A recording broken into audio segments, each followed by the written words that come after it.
In today's video, I'm going to teach you how to delete a deposit in QuickBooks.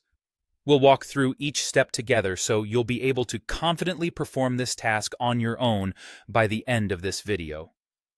So let's dive right in. To start, you'll need to sign into your QuickBooks Online account. This is the very first step in managing any transactions within the platform.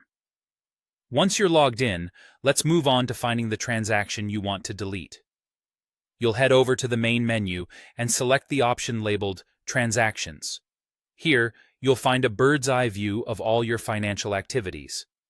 This menu is quite crucial for managing your cash flow, as it displays a comprehensive list of your transactions, including deposits. The next step in our process is to navigate over to your chart of accounts. You'll click on this option from the same menu. Now, the chart of accounts is essentially a complete listing of each account in your system and serves as an integral tool for keeping track of your company's finances.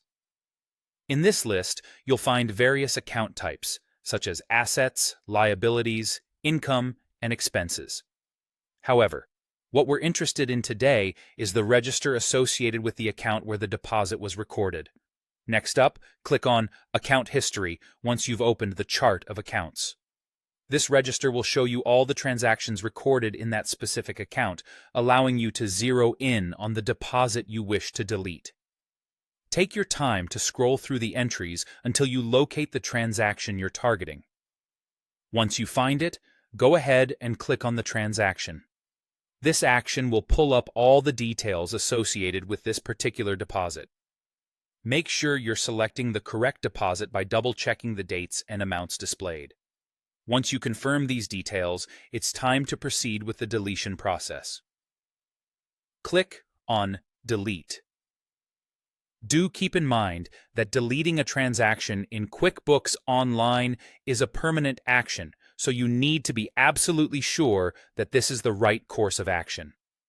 After you click Delete, a pop-up will appear asking for your confirmation. This is a critical step, and you'll want to review the details once more before proceeding. When you're certain, click on Yes to confirm the deletion. This final step seals the deal, and the transaction will be removed from your register. And there you have it, a straightforward way to delete a deposit in QuickBooks Online. Remember, always make sure you're completely certain before deleting any financial records, as this could impact your financial reporting and reconciliation. I hope you found this walkthrough helpful. Thanks for watching, and stay tuned for more insightful QuickBooks tips and tricks.